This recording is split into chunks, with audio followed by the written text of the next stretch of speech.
আজকে 2টোর সময় ডিএ মামলাটা ছিল, আমরা সকলেই হাজির ছিলাম, কিন্তু বিশেষ কারণে কোর্টের একটু অসুবিধা থাকার জন্য মামলাটা হলো না এবং আমাদের অনুরোধে চাপে আগামী শুক্রবার দিন মামলা স্থির করা হয়েছে শুনানির জন্য। এমন কথা বলা হয়েছে যে আর কোনো রকম অ্যাডজার্নমেন্ট দেওয়া হবে না।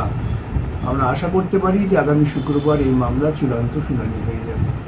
আমি জানি বারে বারে মামলা এরকম হচ্ছে না, মামলা অ্যাডজর্ন হয়ে যাচ্ছে, এর ফলে প্রচণ্ড অসুবিধা হচ্ছে আমাদের, যারা আমরা কৌশলী কলকাতা থেকে আসি। আমি বুঝতে পারছি প্রচণ্ড চাপ পড়ছে আমাদের আন্দোলনের নেতাদের ওপর, তাদেরও একটা ব্যাপক খরচের বোঝা বইতে হচ্ছে।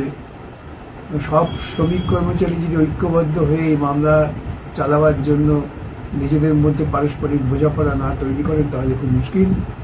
যাই হোক, মামলা এখন চূড়ান্ত পর্যায়ে এসেছে, শুক্রবার দিন হয়ে যাবে, এটা আমরা আশা করছি।